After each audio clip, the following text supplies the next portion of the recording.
한국장로교 총연합회가 정기총회를 열고 제34대 대표회장으로 최영남 목사를 선출했습니다. 자세한 소식 잠시 후 전합니다. 독일의 메르켈 총리가 4.3 연임에 도전장을 냈습니다. 안정적인 리더십으로 평가를 받고 있는 배경에는 그녀의 신앙이 큰 역할을 하고 있는데요. 자세한 내용 현지 연결해 알아봅니다. 건강한 한국교회를 만나보는 교회 탐방 믿음의 행진. 오늘은 말씀 중심으로 공적 신앙을 완성해 가고 있는 신나는 교회를 만나봅니다.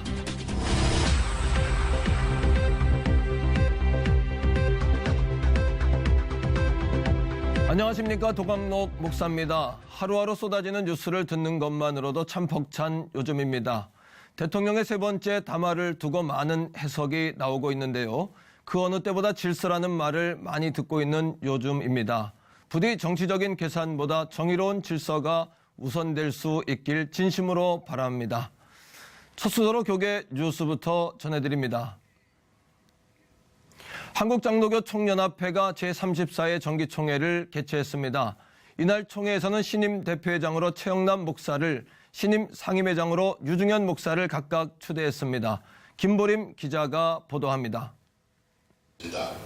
지난 29일 한국기독교연합회관에서 제34회 한국장로교 총연합회 정기총회가 열렸습니다.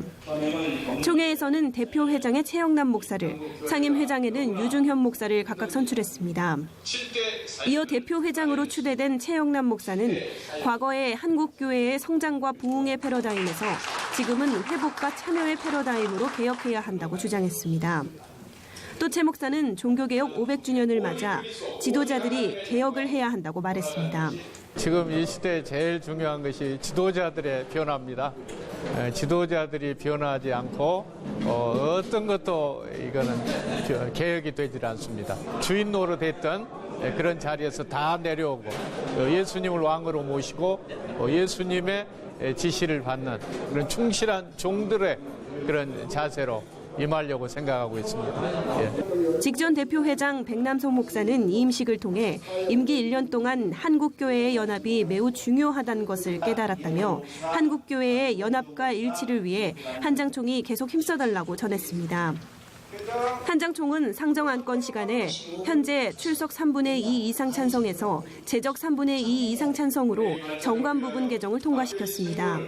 이와 함께 한장총은 언론홍보위원회도 신설해 앞으로 언론과 홍보에 더욱 힘쓴다는 계획을 밝혔습니다.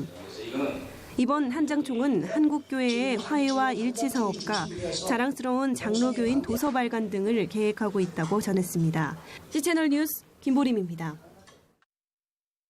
이어서 그 밖에 교계 소식 전해드립니다. 대한예수교장로회 통합 용천로의 서남시철회가 마련한 목회전략 세미나가 지난 29일 산성교회에서 열렸습니다. 예심교회 김기남 목사와 세명성교회 주금용 목사, 광주성안교회 김재영 목사가 강사로 나선 세미나는 전도전략과 건강한 재정목회, 구역과 셀목회를 통한 구체적인 교회 성장 방안 등에 대한 내용으로 진행됐습니다. 주금용 목사는 본질에 충실할 때 하나님께서 더욱 은혜를 부어주실 것이라며 특히 교회 정관이 매우 중요하므로 신경을 많이 써야 되는 부분이라고 전했습니다. 강의 후에는 강사들과 참석자들이 함께한 기도회가 진행됐습니다. 한국교회연합과 한국기독교교회협의회, 한국교회 언론에는 박근혜 대통령의 3차 대국민 담화에 대해 논평했습니다.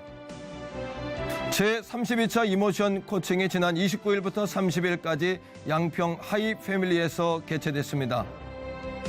한국미디어 선교회는 교수와 목회자 50명이 참여한 성경강의 동영상 콘텐츠를 제작했습니다. 백석대학교는 지난 29일 보리작가 박영대 화백으로부터 작품 120점을 기증받았습니다.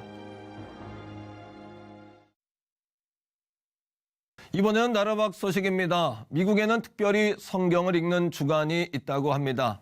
그때만큼은 국회의원들도 국회의사당에서 소리를 내어 성경을 읽는다고 하는데요. 성경 낭독 주간을 맞은 미국에서 전해온 소식입니다. Mr. Speaker, this Bible, it speaks to the greatness of God. Congress noted this is the 75th year America has marked National Bible Week. For the special anniversary, several representatives took to the House floor to share some favorite scriptures. But his delight is in the law of the Lord, and in his law he meditates day and night. Colorado Congressman Doug Lamborn sponsored the event. President Abraham Lincoln once said of the Bible, in regard to this great book, I have but to say it is the best gift God has given to man. The head of the National Bible Association told CBN News Americans need to be reminded the Bible is there and it matters. Probably about a third of us are reading the Bible regularly. So it's important to stop and remember this is a gift. Now, people in the Soviet Union that I worked with didn't have Bibles. They lived, they had to meet in the forest or meet in secret gatherings, and they would share the word that way. It offers us hope when circumstances are dire and is a source of strength. National Bible Week isn't just some ceremony or event. It's a solid nationwide reminder that the Bible's important, life-changing. In fact, as the Gospel of John tells us, the Word is God. Paul Strand, CBN News, Capitol Hill. 다음 소식입니다. 최근 독일 메르켈 총리가 네 번째 연임의 도전장을 내밀었습니다. 집권 11년이 된 그녀가 또다시 총리 출마에 도전장을 내게 된 건 어떤 배경에 있을지 독일 김현배 목사님 연결해 들어보겠습니다. 목사님 안녕하십니까? 네, 김현배 목사입니다. 네, 말씀드린 대로 메르켈 총리가 네 번째 연임에 도전한다고요? 네, 지난 9월에 메르켈 총리는 적절한 시점이 오면 연임 도전에 대한 입장을 밝힌다고 했었는데요. 지난 11월 20일 출마를 선언했습니다. 메르켈 총리가 다시 사선에 도전하는 것입니다. 메르켈 총리는 재임 기간 우선 국가 경제를 안정적으로 이끌었다는 평을 받고 있습니다. 그리고 그리스 경제 위기, 우크라이나 분쟁에서 많은 영향력을 끼친 정치 능력을 평가받아서 도전할 수 있었다고 생각합니다. 최근 나온 여론조사에서 독일 국민의 약 64%는 메르켈 연임에 찬성, 33%는 반대하는 것으로 나왔습니다. 하지만 독일 내에서 변화와 개혁을 요구하는 목소리가 커지고 있고 장기 집권에 대한 피로감이 있는 것도 사실입니다. 또한 최근 난민 정책에 반대하는 여론이 있기 때문에 연임의 길이 순탄하기보다 치열한 선거 싸움이 될 가능성이 큰 것으로 보입니다. 메르켈 총리의 아버지가 루터교 목사님으로 알고 있는데요. 그런 신앙적 배경도 큰 영향이 있었지요? 네, 그렇습니다. 메르켈 총리는 루터교의 목사님 아버지로부터 신앙을 물려받은 독실한 기독교 신자로 알려져 있습니다. 그리고 신학적인 해박한 지식을 갖고 있는데 아버지의 영향으로 봅니다. 1986년 물리학 박사를 받고 동독의 국가보안부에서 제안을 받았지만 거절한 적이 있습니다. 이것은 그녀의 신앙과 무관하지 않다고 봅니다. 메르켈의 신앙의 깊이가 얼마나 되는지는 사실 정확하게 확인할 수는 없지만 기독교 가치들의 중요성에 대해서는 자주 강조하였습니다. 기독교 가치들을 현실 정치에서 매일 적용해 가는 것이 나의 어려운 과제이다라고 밝힌 것도 있습니다. 며칠 전 당대회에서는 독일이 이슬람화되고 있다는 두려움이 있는데 두려움을 갖기보다는 그동안 우리가 기독교적인 가치와 전통을 지키는데 얼마나 노력했는지를 먼저 돌아볼 필요가 있다고 했습니다.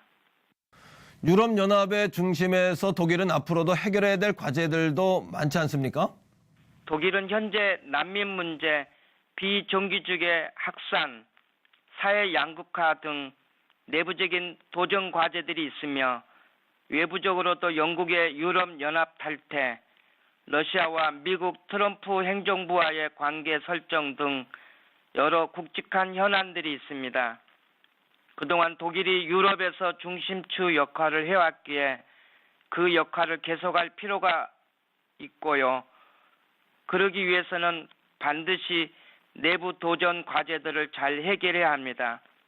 표면적으로는 큰 위기는 없어 보이지만 독일 사회도 크고 작은 위기들 앞에 서 있기 때문에 총리의 바른 리더십이 독일과 유럽을 위해서 어느 때보다 중요한 시점입니다. 사선 총리의 도전장을 낸 메르켈 총리, 독일 총선은 언제쯤 치러지게 되나요? 총선 날짜는 내년 2017년 9월 즈음에 진행될 예정이며 총선 결과에 따라 지지율이 가장 높은 당에서 총리가 선출됩니다. 현재 여론조사 결과만을 본다면 메르켈이 속한 기민당과 자민당 그리고 녹색당이 연정을 통해 내각을 구성하고 메르켈이 연임에 성공할 가능성이 높습니다. 독일이 유럽 사회의 공적인 역할 감당할 수 있도록 기도해 주시고 또한 하나님이 기뻐하시는 지도자가 세워지도록 많은 기도 부탁드립니다. 우리나라도 그렇고 독일, 프랑스 등 여러 나라들이 대선을 준비하고 있습니다. 목사님이 말씀해 주신 대로 하나님이 세우시는 지도자들이 준비될 수 있길 모두가 함께 기도해야겠습니다. 목사님 말씀 감사합니다. 감사합니다.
매주 이 시간 한국교회를 세워가는 건강한 교회를 만나봅니다. 교회 탐방 믿음의 행진.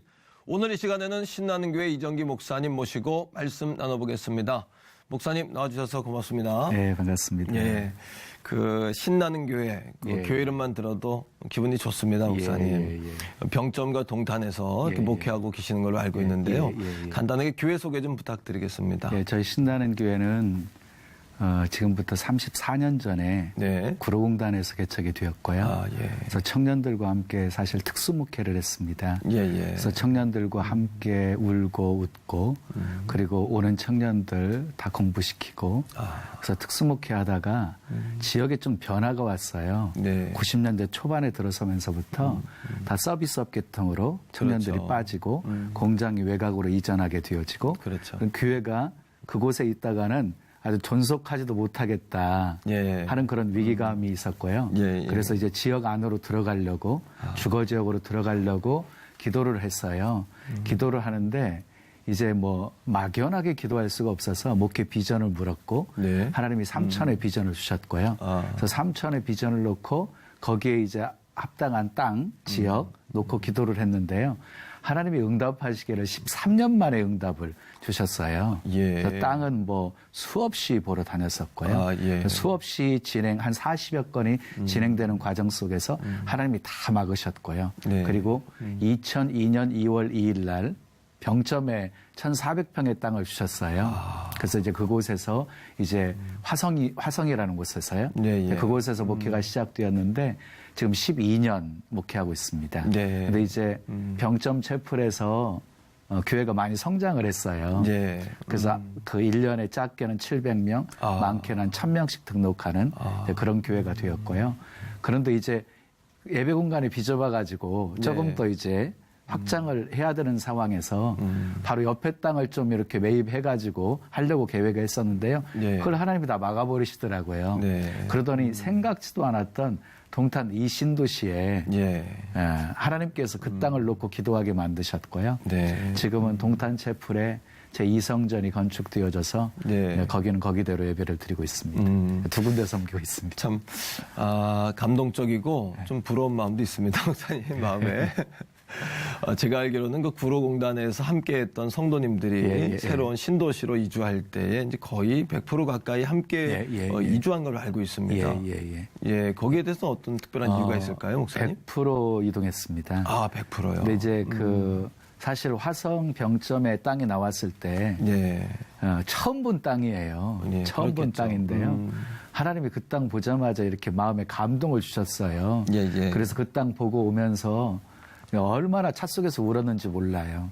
성도들을 생각하니까 저희는 이제 구로공단에 교회가 있었지만 가까운 데서 살다가 이제 외곽으로 이사를 해도 오시는 분들이었어요. 그러니까 이분들이 뭐 암사동, 지축, 쌍문동, 인천, 안양, 안산 막 이렇게 뿔뿔이 흩어져서 오시는 분들이었어요. 그나마 그게 중심이었거든요. 근데 화성으로 가게 되어지면 그나마 안양하고 안산은 중간 정도 되잖아요. 그렇죠. 근데 쌍문동, 인천, 저기 암사동, 뭐 지축 이런 사람들은 오지 말라는 것밖에 안 되잖아요. 그래서 하나님 앞에 기도하는데 아주 마음을 강하게 주셔서 기도하다가 조심스럽게 운영위원회 꺼냈어요. 그랬더니 운영위원들이 그렇게 좋으면 하십시오. 하나님의 뜻이면 되는 거지요. 이사갈 준비하고 있습니다. 그러더라고요. 재직회를 했어요. 재직들도 똑같은 반응을 보이는 거예요. 이사갈 준비하고 있다는 거예요. 그래서 공동회의를 했어요. 한 명만 반대도 안 갑니다. 그랬더니 100% 동의를 해줬어요. 그렇군요. 그래서 그 동의를 받고 진행하자마자 이것도 성사가 되었고요. 그리고 교인들이 80% 이상이 다 이사를 했어요. 아마 교회사 속에도 없을 얘기가 아닐까 싶어요. 목사님의 그 감사의 눈물이 좀 이렇게 떠오르고요, 목사님. 아무래도 성도님들은 목사님의 그 올바른 목회 방향이나 목사님을 신뢰했기 때문이 아닌가 이런 생각이 드는데요. 목회에 있어서 목사님께서 가장 중요하게 여기시는 게 있을 것 같아요. 성도님들을 감동시킬 수 있는 뭐가 있을까요, 목사님? 아마 성도들이 그렇게 동행하고 했던 것은 그냥 한마디로 말해서 저도 이해가 잘 안 되는 부분이기도 해요. 제가 그렇게 뭐 훌륭해서 저 믿고 따라왔다고 생각도 안 되고요. 그런데 이제 그 하나님의 은혜였던 것 같고요. 하나님이 그렇게 분위기를 좀 몰아가신 것 같아요. 그래서 아무개만큼은 안 따라오겠지. 왜냐하면 입만 열면 부정적인 사람들 있잖아요. 그렇죠. 그런데 그런 분들까지 따라오고 이사를 오더라고요. 근데 이제 저는 그 하나님 제가 이제 목회를 할 때 저는 나 중심의 목회가 아닌 하나님의 중심의 목회를 하게 되었어요. 그게 이제 하나님이 주셨던 말씀 때문이었는데요. 에레미야 33장 2절 3절 말씀에 이를 행하시는 여호와 그 일을 저 성취하시는 여호와 너는 내게 부르짖으라 내게 응답하겠고 내가 알지 못하는 크고 비밀한 일을 내게 보이리라. 이 말씀을 주시면서 제가 가장 목회하면서 힘들어할 때였어요. 어느 땅을 놓고 기도하는데 3년 동안 매달렸는데 안 되게 막아버리셨던 거예요. 얼마나 이렇게 조금 목회 의욕이 꺾일 정도로 뭐 그랬었거든요. 근데 그때 그 말씀을 주시면서 제게 이런 깨달음을 주셨어요. 일을 행하시는 분도 하나님, 그 일을 지어서 성취하시는 분도 하나님, 내가 부르짖으면 응답하시는 분도 하나님, 내가 알지 못하는 그거 비밀한 일을 나타내 보여주시는 분도 하나님, 다 하나님이 하신다는 거죠. 수없이 안 될 때마다 감사할 거예요. 수없이 안 될 때마다 성도들에게 선포하기를 하나님이 더 좋은 거 예비하셨습니다. 더 좋은 거 주실 겁니다. 하고 선포했거든요. 근데 결국은 그 선포한 대로 하나님이 되게 만들어 주신 거예요. 아마 그 성도님들의 마음에도 어떤 그 신뢰감을 줬지만 하나님 보실 때에도 한판 또 교회의 목사님이 아니셨나 이런 생각이 들고요, 목사님. 그 신나는 교회가 그 사회적 책임, 또 공적인 교회가 되기 위해서도 이렇게 몸부림치는 걸로 알고 있습니다. 그 지역 사회나 그 주민들을 위해서 어떤 또 사역을 펼치고 계시는지 궁금합니다, 목사님. 저는 교회가 존재하는 목적이 결국 영혼 구원, 하나님의 나라에 있다고 생각하거든요. 하나님 나라. 그래서 예루살렘, 온 유다, 사마리아 땅끝까지 이르러 내 증인이 되리라고 하신 그 말씀처럼 그 먼저 예루살렘, 먼저 지역 속에서 칭송받는 교회가 되기 위해서 나름대로 힘쓰고 있고요. 그리고 땅끝까지 선교. 그래서 교회. 선교하는 교회, 그 선교 쪽에 좀 많이 집중을 하고 있습니다. 근데 이제 뭐 지역 사회 속에서는 어떻게 지역을 섬길까를 참 많이 고민을 했어요. 그래서 뭐 동사무소 통해서 뭐 복지사들을 통해서 어려운 사람들 살피기도 했고 그렇죠. 뭐 여러 가지 이렇게 방향을 하면서 지금 하고 있는 일은요. 사랑의 도시락 나눔을 하고 도시락 있고요. 나눔. 또 무이탁 노인들 뭐 이분들 매주마다 한 번씩 이렇게 우리는 지역별로 이렇게 돌아가면서 그렇게 도시락 나눔 을 하고 있고 그다음에 임용 봉사도 하고 있고요. 그래서 노인분들 매달 이렇게 양쪽 채플에서 매달 하고 있고요. 그다음에 사랑의 이불 나눔 해가지고요. 그것도 매년 이렇게 하고 있습니다. 연말에 가서 그래서 200채 이렇게 이불 나눔해서 이제 그 어렵다고 하시는 분들 그 사랑의 이불 나눔 행사도 하고 있고요. 그리고 이제 1년에 한 3번 정도 그 사랑 나눔 바자회를 해서 지역사회 섬기는 거 그다음에 선교 쪽 이렇게 해서 나름대로 힘쓰고 있습니다. 그렇군요. 교회 안에서 그 지역사회나 주민들을 이렇게 돌보다 보면 좀 공허해질 때가 있잖아요. 영적인 충족, 필요. 그래서 교회 안에서 이렇게 구분하는 게 어떨지 모르겠는데 마리아 사역과 마르다 사역을 어떻게 균형을 맞추시는지 또 영적인 것과 사역적인 것들의 균형을 어떻게 맞추시는지. 그런데 말 그대로 사역을 잘하기 위해서는요.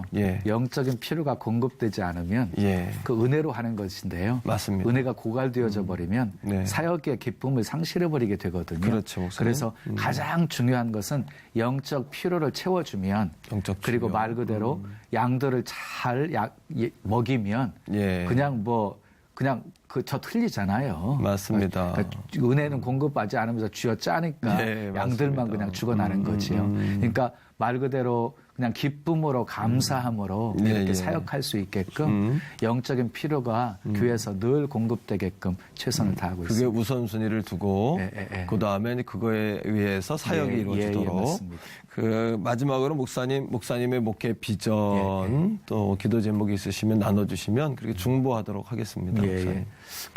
저희 신나는 교회가 지금 34년 됐습니다. 34년 됐는데 50년을 향한 비전을 하나님이 이렇게 주셨어요.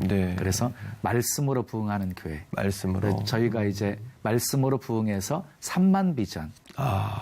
지금 1만이 넘었습니다. 등록교인입니다. 그렇습니까? 1만이 넘었고 50년까지 3만 비전을 목표로 이렇게 해서 나아가고 있고요. 그렇게 선포했더니 동탄 이 신도시에 땅을 주셔서 2,000석의 예배당을 이렇게 건축하게 하셨고요. 그래서 하나님이 기가 막히게 주신 비전대로 지금 이렇게 이루어 가신다 하는 모습을 지금 눈으로 보면서 하고 있고요. 그리고 성도들의 영적 필요를 채워주는 교회, 영적인 필요를 채워주는 교회, 그리고 선교하는 교회, 그리고 다음 세대 리더들을 키우는 교회, 그리고 한국 교회 모범이 되는 교회, 뭐 이런 비전을 가지고 나가고 있습니다. 그 앞으로도 목사님 그 신나는 교회가 그 지역의 빛과 소금의 역할을 다하기를 기도하겠고요, 목사님. 영적 필요에 더해서 사회적 책임, 또 공적 어떤 그 책임, 공교회성을 더 강건하게 갖게 되기를 늘 함께 기도하겠습니다. 목사님 오늘 나와주셔서 고맙습니다. 감사합니다. 고맙습니다, 목사님. 감사합니다.